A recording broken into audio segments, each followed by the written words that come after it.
Oi, pessoal, tudo bem? Sejam todos muito bem-vindos, bem-vindas ao conteúdo especial do Imagem e Credibilidade. Você que já nos segue sabe, semanalmente a gente traz convidados do mercado, principalmente, para discutir comunicação. E aí entra jornalismo, publicidade, relações públicas, marketing institucional, sempre boas ideias para dar uma arejada e apontar caminhos que todos possamos trilhar. Hoje, nós temos o privilégio, eu, Estevão Damasio, e o nosso companheiro Alexandre Mota, que, aliás, foi quem pautou esse conteúdo, diga-se de passagem, muito bem pautado. Temos o privilégio de receber o Carlos Murilo Moreno. Ele é sócio fundador da Sequoia Estratégia e Marketing, é uma consultoria de gestão especializada no setor automotivo. Ele leciona também na FGV, a Fundação Getúlio Vargas, entre os clientes da Sequoia, né? Redes de concessionárias da Hyundai e da Citroën. O Murilo foi também diretor de marketing e produto da Nissan. E ele é responsável por uma das campanhas. Eu fui redator publicitário e sou apaixonado, né, por campanhas. E a publicidade brasileira, convenhamos, é uma das mais criativas do mundo. E no currículo do nosso convidado de hoje, campanhas sensacionais. Você se lembra dos pôneis malditos da Nissan Frontier? Né? Deve se lembrar. Né? Os peixinhos da Palio Weekend. Palio Weekend, gente, foi um sucesso de vendas estrondoso. Eu queria ter uma, na época eu não tinha grana, então eu não consegui ter uma Palio Weekend. Principalmente a Palio Weekend Adventure, que eu era fascinado por ela. Ele também é responsável, né, por conceitos como está na hora de rever os seus conceitos da linha Palio. Uma frase, convenhamos, muito legal, muito criativa, né? A gente continua revendo conceitos, é a humanidade. E ele lançou também o Fiat Doblô na Casa dos Artistas, isso em 2001, gente. Você inserir um produto dentro de um programa que dá muita visibilidade. Eu imagino como foi difícil essa negociação, quebrar, né, essa barreira, muitas vezes, que os programas de TV impõem. Hoje mudou, mas na época... Mas tudo isso nós vamos conversar com o Carlos Murilo Moreno. Bem-vindo, Carlos, tudo bem? Bem-vindo não, bem-vindo sim, né? Obrigado pela atenção. Aí, tenso, ansioso com esse papo. Obrigado pelo convite, Alexandre. Obrigado pelo convite, Estevão. Vai ser um prazer bater um papo com vocês. O privilégio é nosso. Ô, Mota, você que conhece o Murilo, eu exagerei muito no currículo dele, eu acho que faltaram algumas coisas, eu não exagerei, não. Não, eu acho que, na realidade, quando a gente falou para o Murilo para mandar algumas coisas para nós, uma folha só não dava, porque é um mini currículo. Isso aí, Murilo é um profissional de altíssima qualidade, um profissional que é top de linha no segmento publicitário brasileiro. Ele é um conhecedor de marketing de primeira linha. Ele hoje desenvolve trabalhos excepcionais com uma mentalidade, um visionarismo, vamos falar assim, espetacular, à frente, aliás, na realidade, bem em sintonia com a velocidade das mudanças que nós temos. Depois, isso aí, se ele quiser falar um pouquinho da Gooders, ele pode falar também. Mas ele também tem uma pessoa bastante ativa nas redes sociais. Ele está adotando um estilo agora interessantíssimo no Facebook, onde ele está ousando um pouquinho mais a trilhar um caminho bacana para um lado de crônicas, de comparação, levando o conteúdo que ele conhece bastante, conteúdo didático, de uma maneira bem criativa e como de fato você falou, Estevão, o currículo dele não dá para ser mini não, cara, ele é um currículo macro. Top. E tem muita coisa aí de quem trabalhou perto dele, de quem trabalhou junto com ele, que tem essa oportunidade. Eu, como eu disse em off aqui para vocês, eu sou um admirador especial do trabalho do Murilo, porque ele foi uma pessoa, um profissional que quebrou barreiras no momento em que nós tínhamos muita dificuldade em romper com a mesmice, mas ao mesmo tempo uma oportunidade muito grande, e também, o Murilo pode falar isso com tranquilidade, uma pressão natural muito grande por ousar, por estar na frente. Então, Murilo, obrigado por você ter aceito o nosso convite. Seja muito bem-vindo ao conteúdo especial do Imagem e Credibilidade. E é isso. E aí a gente gostaria de passar a palavra para você. Deixa eu só aproveitar, porque você me deu vários ganchos, né? Eu vou começar com o seguinte. Ô Murilo, hoje é ainda necessário, estratégico ousar. Hoje o mercado ainda tem muitas barreiras. Enfim, eu gostaria que você começasse fazendo uma análise para a gente. Essa é uma pergunta interessante, porque, na verdade, a ousadia e as barreiras, elas só mudaram de formato. Eu acho que à medida em que a gente tem as redes sociais, e as redes sociais criam uma nova realidade, porque essa coisa da dicotomia, né, eu versus você, que a rede social criou, né, ou ampliou, isso gerou um outro tipo de barreira, um outro tipo de oportunidade, um outro tipo de resistência, que a gente tem que estar o tempo todo reavaliando, porque senão a gente acaba, ao invés de indo para frente como humanidade, como sociedade, a gente simplesmente começa a regredir. Então, resposta para você, curta e grossa, sim, continua tendo a necessidade de ser usado, continua tendo as barreiras para serem vencidas, diferentes, mas também bastante importantes da gente não parar como humanidade, vamos falar assim. Antes de devolver para o Mota, e a pressão? A pressão foi a terceira perninha do tripé. A pressão lá atrás, segundo o Mota, era assustadora, era grande. E hoje, diminuiu ou aumentou? De novo, é só uma pressão diferente, mas naquela época, na época que a gente estava lá tentando romper a concorrência em termos de venda de automóvel, uma marca que na época não era benquista, a pressão era todo mundo da empresa querendo fazer e o consumidor, como sempre, ele reage muito mais lento do que a gente quer. Hoje, com a internet, a velocidade aumentou, mas ainda assim, se a velocidade do cliente aumentou, a da empresa aumentou muito mais. Então, a pressão continua sendo. E pior, se antigamente a pressão era, no caso de automóveis, 4 montadoras, hoje no Brasil são 40 e tantas. E isso não é só em automóvel. Se antigamente computador era só computador local, agora é computador do mundo inteiro. Se antigamente eu comprava da esquina, hoje eu compro do Brasil inteiro. Então, assim, tudo ampliou. Então, com certeza, todas as pressões são muito maiores hoje do que eram, ou mais do que maiores, elas são muito diferentes porque elas estão de acordo com o momento que a gente está vivendo hoje em dia. Mota, a bola está com você. É importante e muito interessante esse paralelo que o Murilo fez, porque ele traz para nós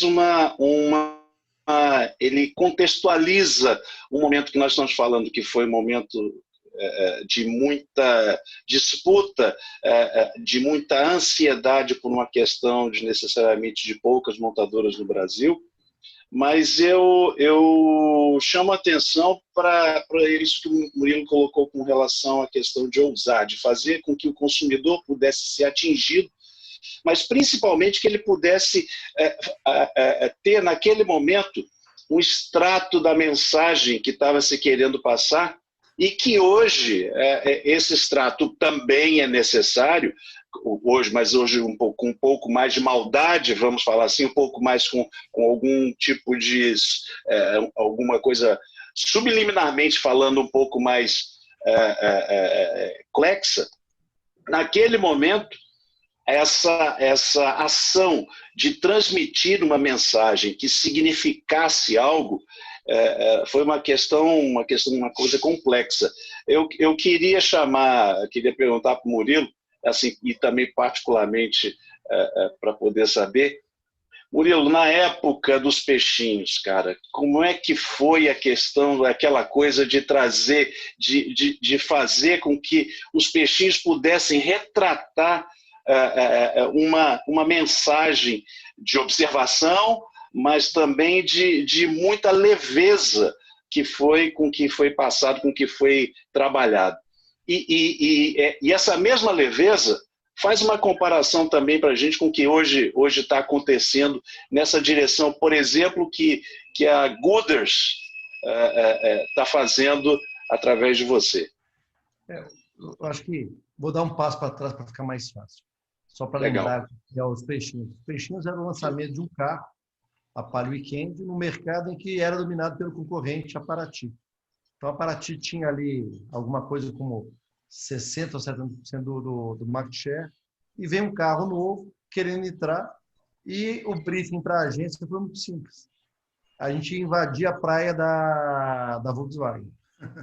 E aí, com essa ideia do invadir a praia, o pessoal teve a sacada de falar, opa, então o peixinho vem e na praia, ele chega perto da praia e vê o carro, o novo carro. O que acontece? Normalmente a gente, quando a gente está trabalhando nas marcas, a gente se acha mais sério do que o próprio consumidor. O consumidor, ele quer o nosso produto, o consumidor, ele quer comprar, né? Ele tem um interesse, mas ele nos leva muito menos a sério no sentido de você não precisa o tempo todo falar duro, pesado, para ser convincente. O humor, além de tudo, ele ajuda a pessoa a abrir a guarda para uma coisa que é nova. Então, se você está falando de um produto que já é líder, talvez você possa ser mais duro, porque a pessoa está predisposta a te ouvir. Mas você, quando você é o follower, né, aquele cara que está vindo em segundo, terceiro, você usar o humor para poder permitir que a pessoa olhe para você com um pouquinho mais de boa vontade, sempre interessante. Então, na marca Fiat, nessa época que ela estava sofrendo, fazer o humor e fazer o peixinho ser humorado era muito bom para a marca. Tanto é que o carro virou líder em menos de um ano. Bateu o carro que era historicamente líder.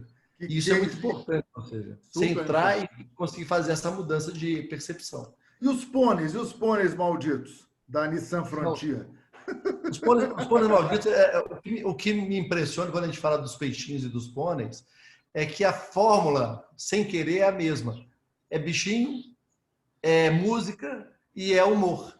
É uma coincidência, talvez porque eu seja um cara bem-humorado, e aí as pessoas acabam trazendo para mim, para provar, comerciais bem-humorados. Mas, basicamente, os pôneis tinham um problema muito maior do que o dos peixinhos. Os peixinhos, eles queriam abrir espaço em alguém que já no mercado que tinha um líder forte.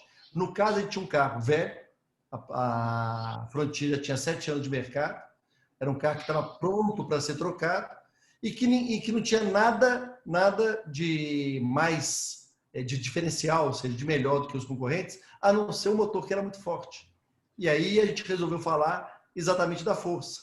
Aí que apareceu aquela piadinha, aquela frase, né? Você quer um carro que tenha cavalos, uma picape que tenha cavalos ou pôneis? E a partir daí a história apareceu. Então, de novo, tinha ali um problema. Tinha um problema. O problema era essa coisa do carro ser antigo e ter pouco diferencial frente à concorrência. E quando você está vendendo, você tem que vender o que você é melhor. Você não vai vender o que você é pior ou mais ou menos.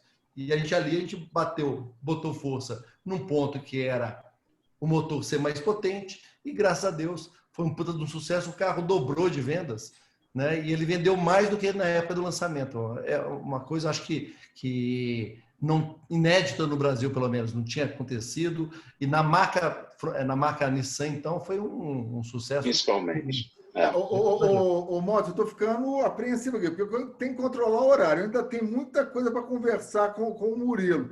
Vamos fazer perguntas mais diretas a partir de agora, porque eu ainda tenho que perguntar para ele. O case dobrou, e essa nova realidade que se avizinha, eu não quero mais ter, eu quero usar. Será que o brasileiro ainda é apaixonado por carros? Mas faz a sua pergunta aí, Mota, e depois a gente tenta extrair o máximo do Murilo aí. A questão é o seguinte, eu citei a Gooders, que é um movimento que o Murilo tem tocado à frente. Eu queria que ele falasse um pouquinho, porque aí a gente falou um pouquinho de lá de trás, agora a gente vem trazendo um pouquinho aqui para frente. Murilo, fala um pouquinho da Gooders para a gente, ou daquilo que está acontecendo nesse sentido, desse segmento, e por que isso te atraiu de alguma maneira. Tá bom. A Gooders, ela é uma startup de impacto social. Deixando de um jeito simples, ela é um programa de milhagem para quem faz o bem. Então, a pessoa que quer dedicar o tempo dela, ou dedicar o dinheiro dela para uma causa, para uma ONG ou para uma causa social, ela entra no nosso aplicativo, né, no gooders.com.br, e ela escolhe lá entre as 150, todo dia tem umas 150 ações, ela escolhe qual que ela quer, se ela quer doar dinheiro, se ela quer fazer uma ação, ela vai lá, faz a ação ou doa o dinheiro, ganha pontos e aí depois ela troca esses pontos por desconto no comércio eletrônico brasileiro. Então nós temos Magazine Luiza, nós temos Casas Bahia, nós temos Ponto Frio, nós temos Netshoes, nós temos Brastemp, nós temos Electrolux, nós temos Juliana Flores. São quase 100 parceiros que estão ali dando desconto para quem faz o bem. E se a pessoa não quiser, por acaso, trocar por desconto, ela pode, de novo, passar esses descontos para alguma ONG que esteja precisando. Então, nosso conceito é ser uma base para que as empresas e as pessoas possam ajudar cada vez mais digamos, a humanidade a melhorar. De novo, vou falar humanidade, porque cada um tem o seu papelzinho, cada um tem que fazer um pouco da sua parte para poder fazer um resultado bom. De onde é que apareceu isso? Isso é um dos meus clientes teve essa ideia, uma agência de impacto social, teve essa ideia de criar essa moeda do bem e me convidaram para ser sócio. Então, nós estamos juntos desde 2017, desde o nascedor. Nós estamos lançados no mercado desde 2018, ou seja, temos 2 anos de mercado. Esse ano está um ano totalmente ativo. A gente estava crescendo, o mercado parou e o impacto social, todo mundo começou a fazer impacto social. Então, de um dia para o outro, a gente ganhou 200 mil concorrentes. Então, todo mundo estava fazendo a sua própria ação. O que para nós foi bom, porque o assunto ficou bastante efervescente, mas, do outro lado, o dinheiro ficou dividido, o número de ação ficou dividido. Agora que o mercado volta e as empresas voltam a fazer aquilo que elas são criadas para fazer, nós estamos nos destacando no sentido de agora a gente está aparecendo mais e a gente voltou a crescer. Então, a gente já está no Brasil e em Portugal, temos parceiros no Brasil, temos parceiro em Portugal. Portugal, inclusive, como saiu antes da pandemia, está numa velocidade muito maior. Lá, inclusive, as prefeituras são nossas parceiras. É um outro perfil de trabalho. E a gente tem crescido, graças a Deus, muito bem. Para terminar, só para você entender de onde que vem essa história, por que eu entrei nessa, eu sou um cara que sempre fiz ação social, porque toda a minha educação ela veio da disponibilidade de livros em bibliotecas públicas. Então, eu sempre quis devolver, de algum jeito, o pouco que eu aprendi ou o tanto que eu aprendi. Aquilo que te foi entregue, isso. Exatamente. E aí, quando apareceu essa chance de fazer uma ferramenta que amplia bastante esse tipo de ação, eu embarquei e estou de cabeça lá dentro, e é uma das coisas que é o meu dia a dia. Eu passei a manhã inteira hoje, por exemplo, só trabalhando em cima desse assunto. 50% do meu tempo hoje é fazer impacto social. Que legal, uma concorrência super saudável. Pessoal, eu vou já ir para os finalmente, né? Lamentando, mas não faltarão oportunidades. Mas eu gostaria de te ouvir rapidamente, Murilo, sobre o case Doblô, lá em 2001, e também será que o brasileiro ainda é apaixonado por carros, ou você acha que a tendência, como já acontece em alguns outros mercados, é você passar a utilizar o bem, não a ter o bem? 2 assuntos diferentes, 2 épocas diferentes. Lançar um carro dentro de um programa, ainda mais um programa de reality show, era uma coisa realmente muito inovadora em 2001. Hoje virou, digamos assim, quase carne de pescoço, todo mundo faz. Mas em 2001, existia inclusive uma barreira muito grande, pedindo, né, pressionando para que ninguém anunciasse no programa, no reality show do SBT. E eu morando em Belo Horizonte, não sabia que existia uma pressão e negociei direto com o SBT sem saber dessa força contrária para poder não deixar o SBT crescer. E, graças a Deus, o Silvio Santos, quando a gente colocou lá, o Silvio Santos falou 10 minutos a respeito do carro, o carro, que era um carro estranho e desconhecido, virou líder de mercado de um dia para o outro. foram 10 minutos falando, o Silvio em si falando desse carro dentro do programa. Inesquecível, inesquecível. E o mais interessante de tudo é que, por conta disso, eu acabei indo trabalhar no SPT. Em um certo momento, me convidaram, porque eles falaram, estamos precisando de gente com uma cabeça fora do normal. Fora da caixinha. Fora da caixinha, e eu fui fazer esse papel lá. Aí a outra pergunta que você fez com relação ao uso de carro, será que a gente vai continuar sendo dono? Será que a gente vai continuar? Essa é uma pergunta meio interessante, no sentido de, para mim, se eu estou pagando para ter um carro ou para usar o carro, desde que o carro fique na minha garagem, o carro é meu. Então, conceitualmente, a primeira coisa que eu posso dizer é essa coisa da assinatura, ela é um jeito interessante de pensar no sentido de, financeiramente, o que é mais barato. Eu ter o carro, a posse do carro, e quando eu vender, o dinheiro que estava parado ali volta para mim, ou eu tenho esse dinheiro no banco e eu vou pagando a prestação para o uso do carro. Particularmente se tiver na minha garagem de novo. Tá tudo bem. É o que importa. O que deve acontecer para o futuro é que os formatos de assinatura devem ficar cada vez mais sofisticados. Aí talvez você pare de pensar no carro na sua garagem e comece a pensar em ter uma assinatura de transporte, né, de mobilidade. Aí, daqui a 5, 10 anos talvez, essa pergunta não valha, não no sentido de ter ou não ter, mas no sentido de o que é ser transportado em termos automotivos.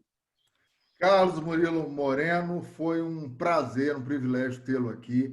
Papo super gostoso, passou muito rápido. Grandes ensinamentos, grandes projeções. Você vai ser convidado novamente, com certeza. Ô, Mota, obrigado pela participação. Enriqueceu muito, viu, Mota? Isso. Obrigado a você, Estevão. Murilo, foi um prazer revê-lo. Estou acompanhando o seu novo estilo não vou dizer literário, mas crônico, de explicitação das suas ideias lá pelo Facebook. Sugiro a todos que façam o mesmo, Carlos Murilo Moreno lá no Facebook. E obrigado pela tua participação, foi muito rico. Obrigado por você ter atendido o nosso convite. Foi muito bom te rever. Pois é, pessoal. Um abraço. Tchau, tchau. Parabéns pelas ideias, pela ousadia, principalmente por essa preocupação latente ainda com relação ao social. Você é nosso convidado, né? Não só para esse conteúdo, mas os outros conteúdos especiais do Imagem e Credibilidade, basta acessar o nosso portal, imagemcredibilidade.com. Tchau, pessoal, até a semana que vem. Um abraço a todos.